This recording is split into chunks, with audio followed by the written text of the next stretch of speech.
बहुत बहुत स्वागत है। पहला सवाल मेरा यहीं से है कि 18 महीने का लंबा इंतजार कर्मचारियों को अभी राहत क्यों नहीं है?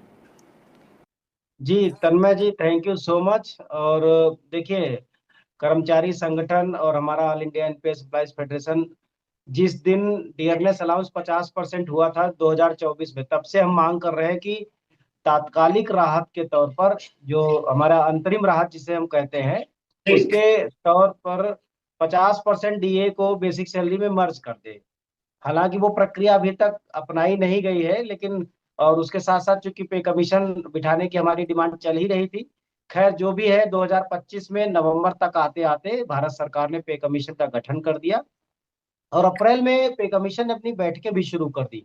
अभी तो आप देख रहे होंगे, सबसे पहले देहरादून में हो गई, फिर दिल्ली में हो गई, पुणे में हो गई, साउथ इंडिया के हैदराबाद और सिकंदराबाद में मीटिंग शेड्यूल हो गई, अभी भुवनेश्वर का भी आ गया, लखनऊ का भी आ गया, और कश्मीर और श्रीनगर और लेह लद्दाख का भी आ गया।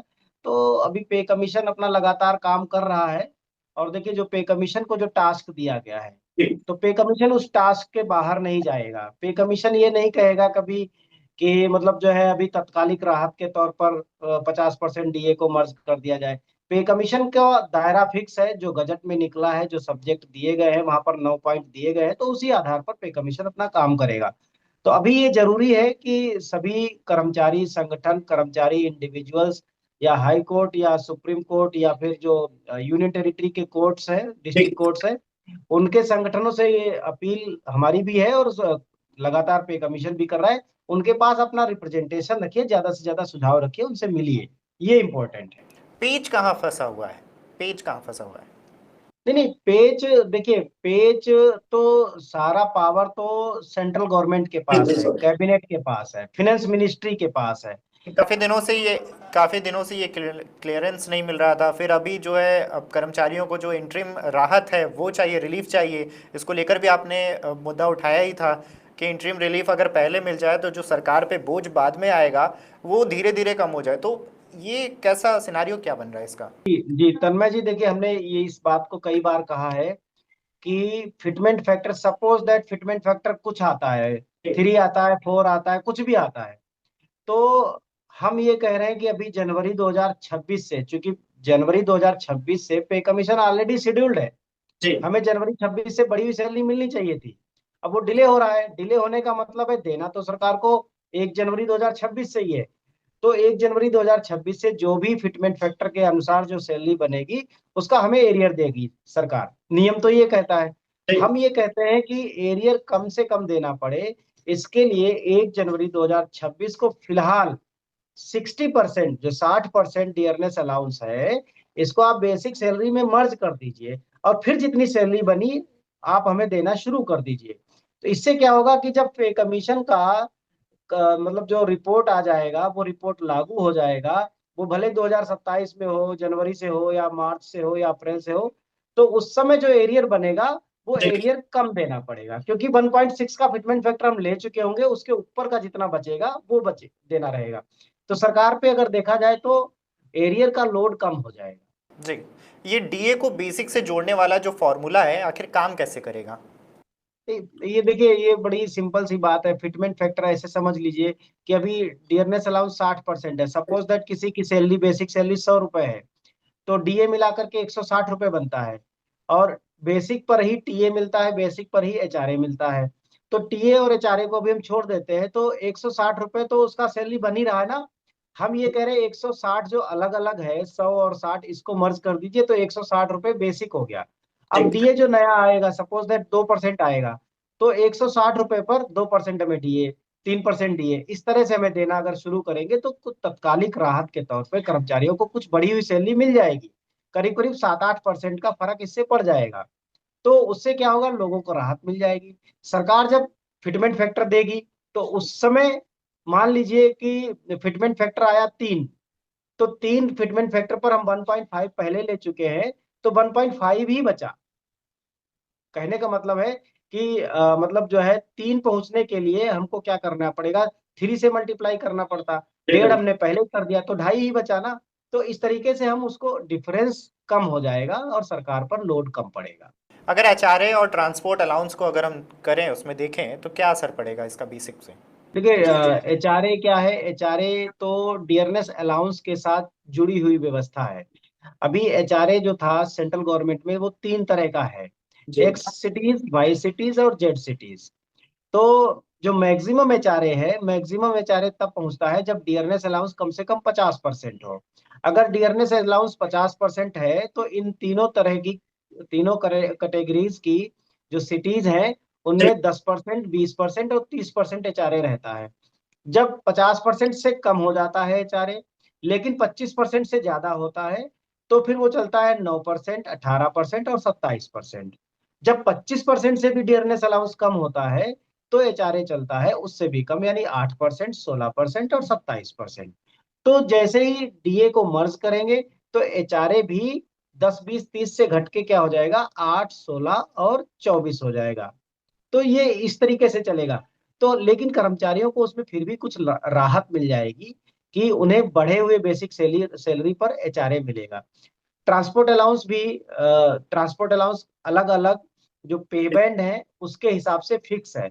जैसे पे बैंड 1 से लेकर के पे बैंड 5 तक जो ट्रांसपोर्ट अलाउंस है, वो 1800 रुपए है।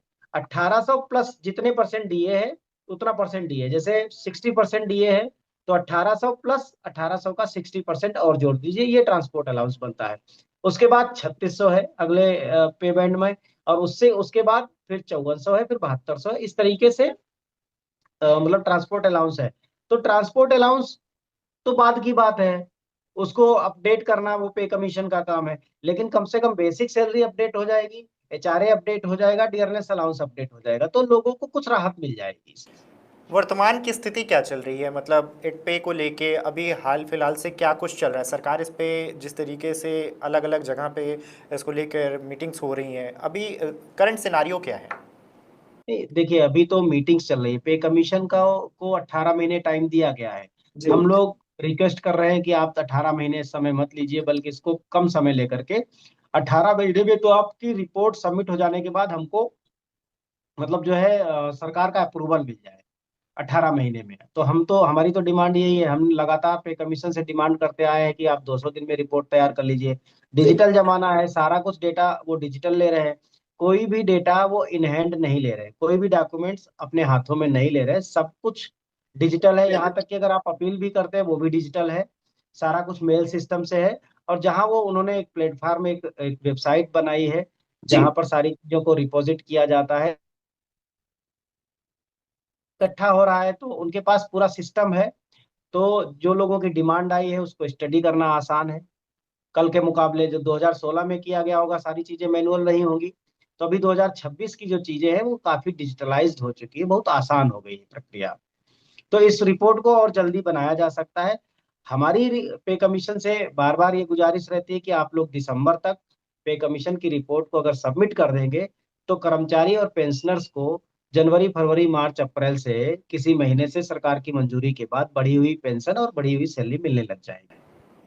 क्या सरकार पर दबाव बढ़ रहा है इस कदम से? नहीं, दबाव तो सरकार पर दबाव नहीं होता तो सरकार पे कमीशन का गठन ही नहीं करती। जी हम बिल्कुल। लोगों ने क्योंकि लगातार एक साल डिले किया, 15 जनवरी 2025 को सरकार ने अनाउंस कर दिया था। उसके पहले से हम लोग दबाव बनाते आ रहे हैं। तो 15 जनवरी 2025 को गठन का ऐलान करने के बाद 3 नवंबर को उन्होंने आधिकारिक गठन किया। लेटर तो 3 नवंबर को जारी हुआ, तो जी। बीच में 7-8 महीने का गैप हो गया। तो दबाव नहीं होता तो पे कमीशन गठित ही नहीं होता। दबाव है सरकार पर, हम लोग लगातार दबाव बनाए हुए रहते हैं, और जब जरूरत पड़ती है तो आवाहन करते हैं, दबाव अलग अलग तरीके अपनाते हैं। और दबाव है सरकार के ऊपर, तो इसीलिए पे कमीशन का गठन हुआ है, और सर पे कमीशन बहुत तेजी से काम भी कर रहा है। जी। तो उम्मीद है इस बार समय से चीजें होंगी। अब जितना डिले होना है वो तो हो ही चुका, उसके लिए तो कोई कुछ कर नहीं सकता है। बिल्कुल बिल्कुल। सरकार का अपना तरीका है, हम लोगों का अपना तरीका है। हम लोग सरकार नहीं है। जी। हम लोगों का काम है कि कोई चीज नहीं मिल रही कर्मचारियों को, तो उसके लिए दबाव बनाया जाए, अगर जरूरत पड़े तो संघर्ष किया जाए, वो कर रहे हैं। जी। अच्छा, ये एक सवाल था कि पेंशनर्स को इस पूरे फॉर्मूले से क्या क्या फ़ायदा होगा? मतलब आने वाले समय में अगर ये लागू होता है या फाइनल हो जाता है तो पेंशनर्स को इससे क्या फ़ायदा हो जाएगा? देखिए, सारा कुछ फिटमेंट फैक्टर पर है। अगर बढ़ा हुआ फिटमेंट फैक्टर होता है, तो सीधे सीधे पेंशनर्स को एकदम से पेंशन बढ़ जाएगी। सपोज दैट जिस पेंशनर की बेसिक सैलरी 10,000 रुपए है, जी। और फिटमेंट फैक्टर अगर 3.0 आ गया तो जो उसको डीए कितना मिल रहा था इससे मैटर नहीं करेगा। फिर उसको सीधे उसकी जो बेसिक सैलरी है पेंशनर की उस फिटमेंट फैक्टर से गुणा कर दिया जाएगा, वो फिर उसको मिलेगी। सपोज दैट 3.5 मिल गया तो 10,000 से बढ़कर के बेसिक सीधा सीधा 35,000 हो जाएगा। जबकि अभी कितना होगा, 10,000 प्लस 60% डीए, यानी अभी उसको 16,000 पेंशन मिल रही होगी, तो वो 16,000 से सीधे बढ़कर के 35,000 पहुंच जाएगी। ये बेनिफिट होता है। ये फिटमेंट फैक्टर को लेकर अभी सबसे मजबूत संभावना वो क्या दिख रही है, अगर देखें तो? कि इस मामले में कुछ भी कहना जल्दबाजी होगी और ये भविष्यवाणी करना होगा। हमारा काम है सरकार के पास, आयोग के पास एक बेहतर फिटमेंट फैक्टर को जस्टिफाई करना। तो आप लोगों ने एक प्रपोजल दिया होगा। तो हमारा हमारा वो काम है, हम वो कर रहे हैं। बाकी काम देखिए, पे कमीशन के पास एक से एक विद्वान लोग हैं, ऐसा नहीं कि हमें ही सारा नॉलेज है। उनके जी। पास डायरेक्टर्स की इतनी बड़ी टीम है, डिप्टी सेक्रेटरीज की इतनी बड़ी टीम है और बाकी सेक्रेटरीज की इतनी बड़ी टीम है। तो पे कमीशन में प्रोफेसर साहब हैं, आईआईएम के प्रोफेसर हैं, इकोनॉमिक्स के एक्सपर्ट हैं, और एक सीनियर मोस्ट आईएएस हैं श्री पंकज जैन साहब, उन्हें पॉलिसी मैटर्स के तजुर्बेकार हैं। और मैडम खुद सुप्रीम कोर्ट की रिटायर्ड जस्टिस है, रंजना प्रकाश देसाई जी। तो कहने का मतलब वो एक टीम मझी हुई है, अलग अलग फील्ड के एक्सपर्ट्स हैं उसमें। हमारा काम है बेहतर से बेहतर इनपुट देना, बेहतर से बेहतर डिमांड रखना और उसको जस्टिफाई करना, उसको वैलिडेट करना। फिर उनकी टीम भी स्टडी करती है कि बिल्कुल। इस डिमांड में क्या जस्टिफाइड है क्या नहीं है। वो फिर उनका काम है। तो हम अपना काम कर रहे हैं और उम्मीद करेंगे ये कि वो अपना काम ईमानदारी से करें।